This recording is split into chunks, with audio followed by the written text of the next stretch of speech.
आज हम देखेंगे एक एल्गोरिथम है हमारे पास, लॉजिस्टिक रिग्रेशन। लॉजिस्टिक रिग्रेशन, इससे पहले हम लोगों ने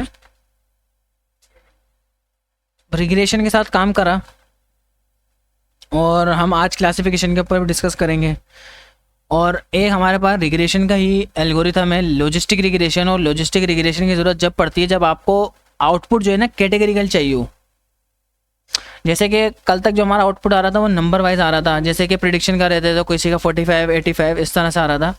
लेकिन अगर आपका आउटपुट आप लोगों को चाहिए कैटेगरी वाइज, यानी कि टेक्स्ट वाइज, स्ट्रिंग वाइज अगर आप लोगों को आउटपुट चाहिए तो आप लोगों को फिर लॉजिस्टिक रिग्रेशन की ज़रूरत पड़ती है। तो इसके साथ हम काम किस तरह से करते हैं। अच्छा, ये आता आउटपुट नंबर में, ये बस यस और नो में आता है, यानी कि 0 1 में इस तरह से आता है वो। ठीक है, तो मैं इसको यहाँ पे लिखूँगा from sklearn dot linear model import logistic regression. इसके अलावा import numpy as np, x axis मैंने लिया np डॉट एरे, और एरे के अंदर जैसे कि फॉर एग्जांपल अगर मेरे मार्क्स 40 आते हैं या मेरे मार्क्स 50 आते हैं या मेरे मार्क्स 60 70 80 90, तो उस पर क्या होगा, मैं पास होऊंगा या फेल होऊंगा, मुझे यहाँ पे बताना है यस और नो में कि मैं पास हूँ या फेल हूँ इतने मार्क्स के ऊपर। np डॉट एरे, और इधर जो है 0 मतलब इसको फेल कर देते हैं, इसको फेल कर देते हैं, इसको फेल करते हैं, इसको पास, इसको पास, इसको पास, इसको पास। 1 2 3 4 5 6, 3 और 3 ये 6। तो मतलब ये कि 60 तक जो भी होगा वो फेल होगा, बकाया सारों पे क्या होगा, वो पास होगा। या तो आप चाहो तो इसको इस तरह से भी रख सकते हो। सही है, तो ये हमारे पास जो डेटा हो गया, इसको हम क्या कर देंगे, रीशेप कर देंगे, क्योंकि हमें मैट्रिक्स में यहाँ पर चाहिए होगा। रीशेप -1 और ये हो जाएगा 1। अच्छा जी, फ्रॉम यहाँ पर एक वेरिएबल बना लेंगे लॉजिस्टिक करके, ठीक है, और ये आ जाएगा लॉजिस्टिक रिग्रेशन। इसके अंदर आपने क्या लगाना है, लॉजिस्टिक डॉट फिट फिट के अंदर एक दे दिया एक्स एक्सिस, ये दे दिया Y axis. Logistic dot predict के अंदर अगर हम बोलते हैं कि अगर मैं फॉर एग्जांपल 55 मार्क्स लेकर आता हूँ तो मैं क्या पास होऊंगा या फेल होऊंगा, क्या बता रहा है, 1 मतलब पास होऊंगा। अब ये रियल में इस तरह से हम लोग यूज़ कर रहे होते हैं कि जो भी ये प्रिडिक्शन करता है ना, तो इसके अंदर हमें क्या करना होता है कि इफ़ की कंडीशन लगाते हैं कि इफ़ जो प्रिडिक्शन वाला आंसर है, प्रिडिक्ट की जो वैल्यू है ये अगर इक्वल होती है 1 के, तो यहाँ पर आपने प्रिंट करना है पास, अदरवाइज आपने यहाँ पर फेल कर, वरना आपने उसको फेल प्रिंट करना है।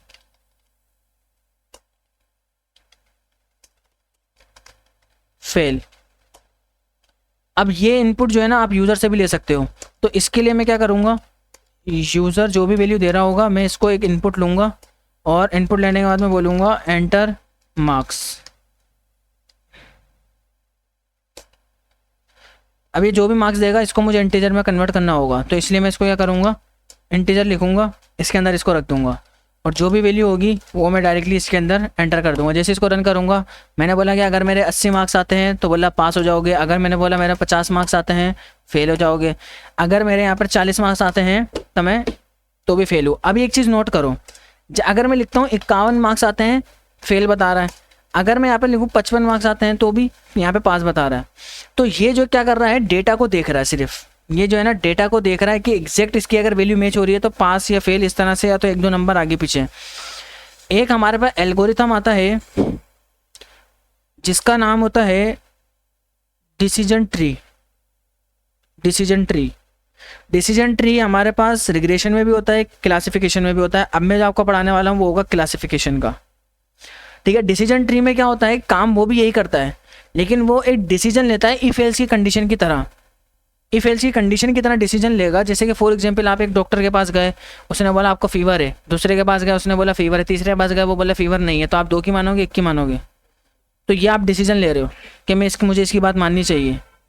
तो जो डिसीजन ट्री है वो भी डिसीजन लेगा, लेकिन वो जो है ना थोड़े तरीक़ेकार से लेगा, मतलब वो दूसरी चीज़ों को भी नज़र रखता है, वो दूसरी चीज़ों पे भी जो है देख रहा होता है कि यार ये चीज़ सही है या गलत है, इस तरह से। तो इसके लिए क्या करना होगा मुझे, मैं इसका अलग से डेटा जनरेट कर सकता हूँ। मैं इसको स्टडी आर्ट्स करके भी आप लोगों को एग्जाम्पल से समझा सकता हूँ। चलो इसके अंदर मैं कुछ आपको एग्जाम्पल ऐसे दिखाता हूँ। एक स्टूडेंट है np डॉट एरे। अब मैंने बोला कि स्टूडेंट ने 2 घंटे सोया, ठीक है, 2 घंटे, या तो उसने 2 घंटे पढ़ाई करी, चलो 2 घंटे पढ़ाई करी, और जो उसने रेस्ट करा वो है 2 या वो है 1 का मतलब यानी कि अच्छा रेस्ट करा, यानी कि गुड करा, यानी कि अच्छी तरीके से रेस्ट करा। उसने पढ़ा 2 घंटे और उसने रेस्ट करा 1 घंटे, फॉर एग्जाम्पल इस तरह से। और उसकी जो परसेंटेज है ना, यानी कि स्कूल के अंदर जो उसकी परसेंटेज है या उसकी जो अटेंडेंस है, पास होने के लिए अटेंडेंस की भी ज़रूरत होती है, आप लोगों को पता है। जो उसकी अटेंडेंस है वो बनी है कुछ इस तरह की, 60% बनी है या 70 उसकी परसेंटेज बनी है। ये मैंने इस तरह का कोई एक डेटा बना दिया, इसको मैं एरे में रखता हूँ। अब मैं, ठीक है, मैं इसको इसी एग्जाम्पल को इस तरह से एक और रखूँगा कि भाई उसी एक दूसरा स्टूडेंट है जिसने 4 घंटे पढ़ाई करी है, लेकिन उसने रेस्ट जो है कम करा है, सही है, रेस्ट कम करा उसने। तो उसकी जो परसेंटेज है और है भी वो 90 या 80% है उसकी। कोई तीसरा स्टूडेंट है जिसने जो है 3 घंटे रेस्ट, 3 घंटे जो है उसकी स्टडी आवर्स के उसने दिए, 1 घंटा रेस्ट करा है, लेकिन उसकी परसेंटेज उसकी है 75, इस तरह से। या इसको आप एक और ले लो, जैसे कि उसने 5 घंटे पढ़ाई करी, उसकी परसेंटेज भी 95 है, और उसने जो है 2 घंटे रेस्ट करा है, इस तरह से। आप कुछ भी ले लो, मतलब इस तरह का डेटा है ये तो रेंडमली ऐसे, मतलब 2 घंटे, मतलब ज़्यादा रेस्ट करा है उसने ना, ज़्यादा रेस्ट करा है। यहाँ पे 1 घंटा रेस्ट करा है, 4 घंटे पढ़ाई करिए, तो इसके जो है 80 मार्क्स हैं, 80% है। तो अभी हमारे पास फॉर एग्जांपल इस तरह का डेटा है। ये आप डेटा इस तरह वाला भी ले सकते हो, मैं इसके ऊपर भी रन करके दिखा सकता हूँ आप लोगों को। बाकी मैं एक वाई ले लेता हूँ कि अब मैं बता दूंगा कि पहला वाला जो है उसकी परसेंटेज अच्छी है, एवरेज है, तो मैं इसको चलो एक काम करता हूँ, फेल शो करा देता हूँ, यानी कि 70% आइए, कम है आपकी। हमारी जो रिक्वायरमेंट है वो 70 से ऊपर की है पास होने के लिए ना, किसी एक आध की, चलो इसकी 0 कर देते हैं, इसको 1 कर देते हैं। हाँ, किसी एक आध को थोड़ा सा और डल करते हैं। इसने जो है ना स्टडी आवर्स दिए हैं 1 घंटे, और 3 घंटे भाई साहब आराम कर रहे हैं। ये चिल्ड बंदा है कोई ये। सही है ना, तो ये पास हो जाएगा, ये भी पास हो जाएगा। ये इसकी वाली एग्जाम्पल है, तो लास्ट वाली। तो ये बात है, 1 2 3 4 5, 1 2 3 4 5, 1 2 3 4 5। अब डिसीजन ट्री ये करेगा, पहले तो मुझे इसको इंपोर्ट करना होगा, इसी का बोल कर आना नीचे, फ्रॉम, कहाँ जा रहे हैं, 8 बज रहे हैं, 1.25 घंटा है। Sklearn dot tree import decision tree. अब देखो डिसीजन ट्री क्लासीफायर भी आ रहा है, रिग्रेसर भी आ रहा है, हमें किस पे जाना है, क्लासीफायर पे जाना है, ठीक है, क्योंकि हम यस और नो के साथ काम कर रहे हैं, हाँ या ना के साथ काम कर रहे हैं, वो डिसीजन लेगा। तो इधर मुझे ट्री नाम का एक वेरिएबल बनाया, डिसीजन ट्री क्लासीफायर, और इधर आने के बाद ट्री डॉट फिट मैंने लगाया, एक दे दिया एक्स एक्सिस, दूसरा दे दिया इसको वाई एक्सिस। और अब मैं यहाँ पर ट्री डॉट प्रिडिक्ट करता हूँ कि अगर फॉर एग्जांपल मैं 4 घंटे पढ़ाई करूँ, ठीक है, और 1 घंटा रेस्ट करूँ, और मेरी परसेंटेज है 85, तो मैं पास होऊंगा या फेल होऊंगा। तो अब वो डिसीजन लेगा, क्या बता रहा है, बात समझे। और अगर मैं अपने स्टडी आवर्स जो हैं थोड़े से कम कर दूँ, समझ आ गई। अब एक चीज़, परसेंटेज ज़्यादा है, लेकिन दूसरी चीज़ों को भी देख रहा है, उसको देख के तो डिसीजन ले रहा है ना, उन चीज़ों को भी देख के डिसीजन ले रहा है। डिसीजन आप एक चीज़ को देख के थोड़ी ले, यहाँ पे तो 3 चीज़ें हैं। स्कूल में आपका जो रिजल्ट बनता है, तो अगर आपको जो फाइनल ट्रॉफी मिलती है वो आपकी मतलब ड्रेसिंग को भी देख के मिलती है, आपकी टाइमिंग परफॉर्मेंस को भी देख के मिलती है, सारी चीज़ें ओवरऑल चीज़ों को देखा जाता है ना। अभी आपकी मान लो ड्रेसिंग बहुत अच्छी है, लेकिन आपकी टाइमिंग ही बेकार है, मतलब आते हो आप स्कूल 8 बजे का, आप 9 बजे पहुँच रहे हो, तो परफॉर्मेंस आपकी ओवरऑल देखी जाएगी ना। तो यहाँ पर आप फिर ये भी इससे पूछ सकते हो कि ये सबसे ज़्यादा फोकस किस चीज़ पे कर रहा है, ये आप इसे पूछ सकते हो। ये आपको बताएगा, ये आपको अभी कैसे बताएगा, आप ट्री के पास जाओ, ट्री डॉट, इसके अंदर एक ऑप्शन आता है, ये आपको बताता है कि ये रहा फीचर इंपोर्टेंस, ये इंपोर्टेंस किसको दे रहा है। तो यहाँ पर जो 1 लिखा हुआ आ रहा है, पहले वाले को इंपोर्टेंस दे रहा है वो स्टडी आवर्स को, और बकाया 0 मतलब इसको सेकंड वाले का इंपोर्टेंस नहीं है, इसको भी इंपोर्टेंस नहीं है। करके देख लेते हैं। मान लो जैसे कि स्टडी आवर्स मैंने 5 कर दिए और परसेंटेज मेरी जो है कोई 60 आ रही है, रन करा, देख रहे हो अब इंपोर्टेंस किसको दे दी, अब परसेंटेज को दे रहा है वो, ठीक है। और अगर मैं इसकी प्रेडिक्शन चेक करूं,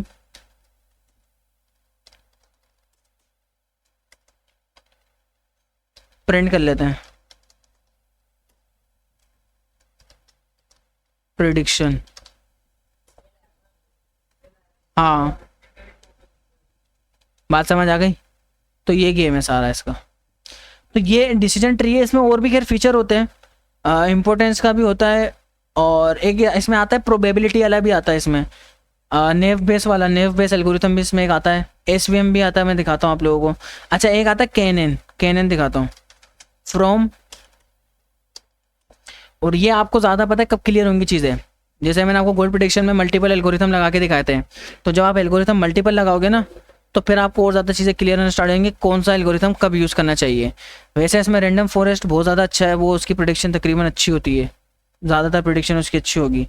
from sklearn dot neighbour nearest, neighbour करके आपको मिलेगा यहाँ से नेबर्स, ठीक है। इंपोर्ट यहाँ से मिलेगा के नेबर नियरेस्ट, के नेबर क्लासीफायर, और एक आ रहा रिग्रेसर, हमें जाना है क्लासीफायर के ऊपर क्योंकि क्लासिफिकेशन के साथ काम कर रहे हैं। ये डेटा मैं इसके ऊपर उठा लूँगा, कॉपी करा, पेस्ट करा। अब इसमें भी क्या होता है, इसमें डिसीजन लिया जाता है अपने करीबी लोगों से। इसमें जो डिसीजन लिया जाएगा ना, ये अपने करीबी लोगों से लेगा। अब करीबी लोगों जैसे कि फॉर एग्जांपल ये जिम जा रहा है, आप जिम जा रहे हो, ये जिम नहीं जा रहा और ये भी जिम जा रहा है, यानी कि 3 लोग जिम जा रहे हैं, 2 लोग नहीं जा रहे, तो आप किसकी मानोगे, 3 की मानोगे, 2 की मानोगे, 3 की मानोगे। तो ये भी ये काम कर रहा है, ये अपने करीबी लोगों को देख रहा है, नियरेस्ट, के में के नेबर नियरेस्ट, ठीक है। ये इस एल्गोरिथम का नाम है के नेबर नियरेस्ट, ये अपने करीबी लोगों को देखता है। अब जैसे कि यहाँ पर एक वेरिएबल मैं बनाता हूँ नेबर्स, ये मेरे एल्गोरिथम का नाम है नेबर, और इसको लगाने के बाद के नेबर क्लासीफायर में गया, यहाँ पर आपको देना पड़ता है एन नेबर्स। एन नेबर्स का मतलब ये है कि आपने अपने कितने करीबी लोगों को देखना है। जैसे कि मैं बोल रहा हूँ कि अपने 2 लोगों करीबी लोगों को देखना है कि वो 2 यानी कि मेजोरिटी लोग 2 क्या कर रहे हैं, या आप अपने 3 करीबी लोगों को देखना है कि मेजोरिटी लोग क्या कर रहे हैं। अच्छा जितना ज़्यादा बढ़ाते हैं आउटपुट इसका उतना ज़्यादा अच्छा होता है, लेकिन अगर आपके पास डेटा कम है और आप ये ज़्यादा लिख दो ना तो ये आपके लिए रट्टाफिकेशन हो सकती है इस कोड के अंदर। तो फिर अगर आप जितना ज़्यादा बढ़ाओगे अच्छा होगा, लेकिन आपके पास शर्त ये कि डेटा फिर ज़्यादा भी होना चाहिए। मेरा पास डेटा टोटल कितना है, 6 डेटा है, मैं उसमें से बोल रहा हूँ 3 को देख के आपने डिसीजन लेना है, मतलब टोटल डेटा है 3, मैं बोल रहा हूँ अपने करीबी 3 लोगों को देखो, तो है ही टोटल 6 लोग, तो मैं उसमें से 3 को क्या देखूँ, एक तो ज़्यादा तो हूँ, कम से कम मैं सारों को देखूँ ज़्यादा मेजोरिटी लोग क्या कर रहे हैं। तो फिलहाल के लिए चलो मैं इसको लगा देता हूँ, लेकिन इसका कॉन्सेप्ट समझ आ गया होगा कि क्या कर रहा है, कि करीबी 3 लोगों को देख रहा है कि कौन क्या कर रहे हैं। अब दूसरा आपके माइंड में ये भी आ सकता है कि करीबी जो 3 लोग होंगे वो इस साइड के होंगे, इस साइड के होंगे। तो मैंने पहले भी शायद इसके बारे में बताया था कि ना ये इस साइड के देखेगा ना ये इस साइड के देखेगा, ये देखता है कि इसके पॉइंट से जो है, यानी कि इसका जो सेंट्रोइड जो होता है, इसका सेंटर पॉइंट होता है, उससे करीब कौन कौन है, ठीक है। तो अगर मैं इधर आके नेबर्स में जाता हूँ, डॉट फिट इसको लगाता हूँ, ये एक्स दे दिया, वाई दे दिया, नेबर्स डॉट प्रिडिक्शन। अब मैं इसके अंदर बोल रहा हूँ कि अगर मैं 5 घंटे पढ़ाई करूँ, ठीक है, या अगर मेरे 50 मार्क्स आते हैं तो क्या मैं पास होऊंगा या उसमें फेल होऊंगा, क्या मैं उसमें पास होऊंगा या मैं उसमें फेल होऊंगा, क्या बोल रहा है। अच्छा अगर मैं बोलूँ कि अगर मैं 6 घंटे पढ़ाई करूँ तो पास होऊंगा फेल होऊंगा, मतलब पास हो जाओगे। इसके अंदर इसकी प्रोबेबिलिटी भी देगा ये आपको, ठीक है, इसमें प्रोबेबिलिटी भी आती है इसके अंदर, नेबर डॉट प्रोबा करके आपको मिल जाएगी, ये रही प्रेडिक्ट प्रोबा। अभी इसका मतलब ये कि आपके पास कितने चांसेस हैं पास होने के, मतलब जो मैंने करीब लोगों को देखा उसमें कितने % चांसेस है कि आप पास हो सकते हो या फेल हो सकते हो। बात समझ आ रही है? अब जैसे कि फॉर एग्जांपल कि इसको यहाँ पर जो है ना प्रेडिक्ट प्रोबा के अंदर मुझे एक वैल्यू देनी पड़ेगी, एक्स एक्सिस मैंने दे दिया इसको, और एक्स मैंने इसको, चलो इसको एक काम करते हैं कि अगर मेरे 50 मार्क्स आते हैं, ठीक है, क्या बता रहा है, फेल होने के 50% पे फेल होने के चांसेस कितने, 66%, पास होने के चांसेस कितने, 33%। बस इसने प्रोबा का आंसर दिया है। बाकी प्रेडिक्शन अपनी जगह चल रही है, प्रेडिक्शन वाले को अपने वेरिएबल में स्टोर करना पड़ेगा। इसको आप वेरिएबल में प्रिंट कर लो भाई, अभी अभी चलाया भाई। अच्छा, जैसे मैंने इसको रन करा, देख रहे हो ये तो बोल रहा है कि पास हो जाओगे 60 के ऊपर, लेकिन जो मैं प्रिडिक्शन कर रहा हूँ इसकी कर रहा हूँ, तो अगर मैं यहाँ पे लगा दूँ तो मैंने अब यहाँ पे इसको रन करा तो बोल रहा है 66% चांसेस है कि आप यहाँ पर पास हो जाओगे, और 33% है कि आप फेल हो जाओगे। अगर मैं और ज़्यादा अच्छे मार्क्स ले लेता हूँ तो अब वो मुझे दिखा रहा है कि 100% चांसेस है कि आप पास हो।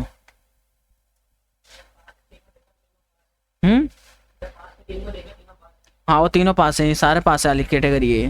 अब वो करीबी 3 लोगों को देखा ना उसने, तो सारी पास कैटेगरी है, मतलब 100% आप पास हो जाओगे, बिल्कुल एक्यूरेट। और इस पर बोल रहा है कि अगर 0% चांसेस है कि आप फेल हो गए, चांसेस बहुत कम है कि फेल हैं। बाकी ये कि अगर आप तो 90 कर दो तो भी उसको कोई फ़र्क पड़ना नहीं है, आउटपुट तो क्या उसका वैसे ही रहेगा, तो ज़्यादा ही पढ़ा लिखा बंदा है ये, सही है। तो ये जो है नेबर नियरेस्ट जो है क्या होता है कि करीबी लोगों को देखता है। अगर आप इसको 2 लोगों का बोलोगे करीबी, तो अच्छा जैसे कि फॉर एग्जांपल मैंने 70 लगाया, अभी 70 लगाया, अभी यहाँ पर 1 दिखा रहा है कि मतलब 100% चांसेस है। अगर मैं यहाँ पर बोलूँ करीबी 2 लोगों को देखना है तो अभी भी ये दिखा रहा है, और हैं, अच्छा ये लगा दिए 70, हाँ। इसको 65 पे देखते हैं, 65 पे भी 100% चांसेस हैं। 60 पर देखते हैं, 50% चांसेस हैं, जा सकता है। अभी जो मैंने 60 लगाया है तो पहले इसका आउटपुट देखा कुछ और आ रहा था, 2 लगाने के बाद अब कुछ और आ रहा है। अभी आपने 70 पे 70 दिया, हाँ। ये 60 देख रहा है और 80 देख रहा है।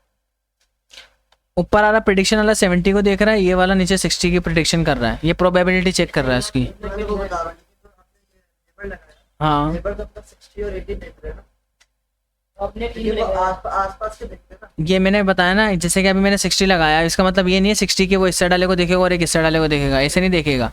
ये इसके अंदर इसका ग्राफ होता है, मैं आपको दिखाता हूँ। वो मैंने बताया ना इसका सेंटर पॉइंट होता है, सेंटर पॉइंट के करीब करीब जो लोग आते हैं ना ये उसको देखता है ये। इसका मैथमेटिकली इसका एक फॉर्मूला होता है, आप उसको सोल्व करोगे ना मैथ के अंदर तो आपको आइडिया हो जाएगा। पहले तो सारे करीबी 3 सारे लोगों को निकालेगा, मैं दिखा रहा हूँ। इसका फार्मूला होता है KNN फार्मूला इन मशीन लर्निंग। तो ये इसका छोटा सा फार्मूला, ज़्यादा बड़ा नहीं है, आसान सी लॉजिक होती है इसकी, ये रही आसान सी लॉजिक है इसकी। तो हाँ मुश्किल नहीं है, आसान है। क्या चीज़? ये इसके नीचे बताएगा K का मतलब क्या है, J का मतलब क्या है, सारा वो आपको पढ़ना पड़ेगा। अच्छा दूसरी चीज आपने लूसिडन इसमें एक आता है डिस्टेंस करके होता है मेरे ख्याल में, लूसिडन इस तरह से कोई इसका ये रहा, यूक्लिडाइन डिस्टेंस जो होता है ना, ये एक डिस्टेंस होता है। आप मैथमेटिकली इसमें थोड़ा सा पढ़ना है इसको ना, between the new point of old training data. तो ये बेसिकली जो सबसे करीबी 3 पॉइंट्स निकलते हैं ना, ये उसका डेटा निकाल के लाके देता है। जब इसको आप मैथ में थोड़ा सोल्व करोगे तो आपको चीज़ समझ में आ जाएगी किस तरह से कवर कर रही है। अच्छा मैं इसका जो ग्राफ दिखा रहा था ना, KNN ग्राफ,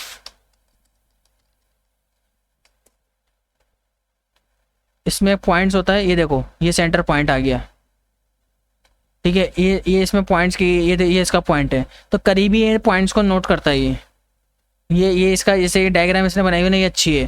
तो इसमें देखो ब्लू वाला एक आ रहा है, ठीक है, ग्रीन वाले के करीब एक ब्लू वाला आ रहा है, 2 रेड वाला आ रहा है, तो रेड वाले की मानेगा ब्लू वाले की मानेगा, तो इस तरह से जा रहा है वो। समझ आई? तो ये इस तरह से वर्किंग कर रहा है। अब ये एक लाइन बनी हुई है, इस लाइन के करीब ये ज़्यादा ब्लू वाली बॉल्स हैं या रेड वाली बॉल्स हैं, तो ब्लू वाली की तरफ जाएगा। हैं? हाँ, मतलब डेटा आगे पीछे होगा तो ज़ाहिर सी बात है पॉइंट भी चेंज हो सकता है, चेंज हो सकता है। जैसे कि मैंने बताया बॉल बनी हुई है, इस बॉल में ग्रीन वाला हमारा सेंटर, ये है सेंट्रोइड, इसको बोलते हैं सेंट्रोइड पॉइंट, ये हमारा बिल्कुल सेंटर पॉइंट है। अब इस सेंटर पॉइंट के इस वाली बॉल के अंदर दो रेड वाली बॉल आ रही है और एक ब्लू वाली बॉल आ रही है, तो ये किसकी तरफ जाएगा? रेड की तरफ जाएगा, ब्लू की तरफ जाएगा? रेड की तरफ जाएगा ना, क्योंकि मेजोरिटी लोग इधर ज़्यादा है, तो इस तरह से काम कर रहा है, मतलब ये डेटा में कैसे काम करेगा? ऐसे काम करेगा। ये फॉर्मूला आप लगाओगे ना एक बार, इसको मैथमेटिकली सोल्व करना, आपको समझ में आएंगी चीज़ें। बात समझे? मैथमेटिकली इसको सोल्व करोगे ना तो आपको क्या करना पड़ेगा, पहले हर एक वैल्यू का बीच का डिस्टेंस निकालना पड़ता है, जिसका सबसे कम डिस्टेंस होता है ना, मैंने देखो जो सबसे कम डिस्टेंस है इसका मैथमेटिकली इसको सोल्व करते हो ना तो हर एक वैल्यू का डिस्टेंस निकल कर आता है। किसी का डिस्टेंस होगा 10, किसी का डिस्टेंस होगा 5, किसी का होगा, इसमें डिस्टेंस भी दिखाएगा वो आपको, मैं आपको दिखाता हूँ, ये आपको इसमें डिस्टेंस दिखाता है। इसके लिए आपको क्या करना पड़ेगा, वो लिखना पड़ेगा, आउटपुट नहीं देगा एक वक्त में, एक ही आउटपुट आएगा, वरना कहाँ लिखा हुआ है ये ना, ताकि पता चले ना प्रिडिक्शन आ रही है,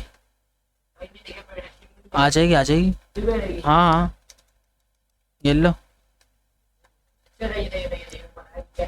आप जैसे डिस्टेंस की बात कर रहा हूँ ना, डिस्टेंस निकाल सकते हो इसमें। आप क्या करो, आप नेबर को बोलो, ठीक है, आप नेबर्स के पास जाओ, नेबर्स डॉट, इसमें आपको मिलेगा के नेबर करके, के नेबर एक फंक्शन होता है, ठीक है, इसको आप अपनी एक्स एक्सिस वैल्यू दे दो, ठीक है, अपनी कौन सी एक्स वैल्यू दे दो, या आप जो भी प्रिडिक्शन कर रहे हो ना, आप जैसे बोल रहे हो कि 60 मार्क्स के ऊपर क्या होने वाला है, तो अब ये पता क्या करेगा, पहले तो मैं इसको भी एक वेरिएबल में लिख देता हूँ, प्रोबेबिलिटी, जो डिस्टेंस वाली बात करो ना, डिस्टेंस निकाल के खुद ही दे देगा। जो डिस्टेंस आप मैथ में निकालोगे ना, ये वही डिस्टेंस अपनी मैथमेटिकल कैलकुलेशन से आपको खुद ही निकाल के देगा। अब ये आपको दो चीज़ें रिटर्न करेगा, कितनी चीज़ें, दो चीज़ें, एक होगा डिस्टेंस और एक होगा IDX यानी कि इंडेक्स, ये आपको दो चीज़ें रिटर्न करेगा। जब आप प्रिंट करोगे डिस्टेंस को तो ये आपको डिस्टेंस बताएगा कि कितना कितना डिस्टेंस आया।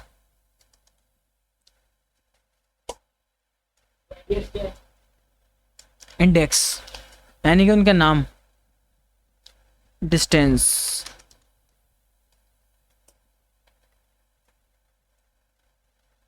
अब मैं इसको रनोल करता हूँ एक बार,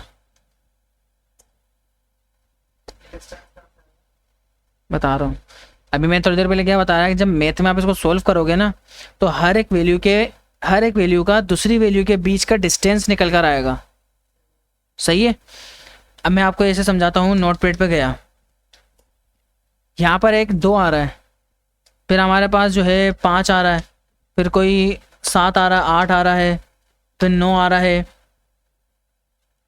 अब अगर फॉर एग्जाम्पल आपने नंबर दिया 6, ठीक है, तो अब वो चेक करेगा कि इन दोनों के बीच में यानी कि 6 के करीब जो है, सबसे करीब 6 के सबसे करीब कौन सा डेटा है, सबके सबसे करीब कौन सा डेटा है, ये उनकी मानेगा ये।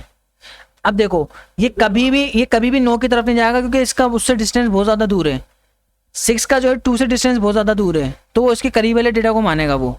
तो इस तरह से वो डिस्टेंस के साथ काम करता है वो। अभी जैसे मैं इसको रनोल कर रहा हूँ, ठीक है, अब देखना क्या होगा, डिस्टेंस में क्या ला के देगा,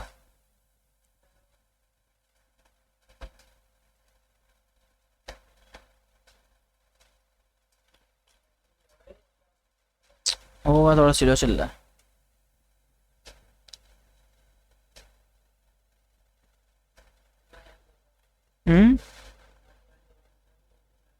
क्यों, रन तो हो पहले ही एक बार।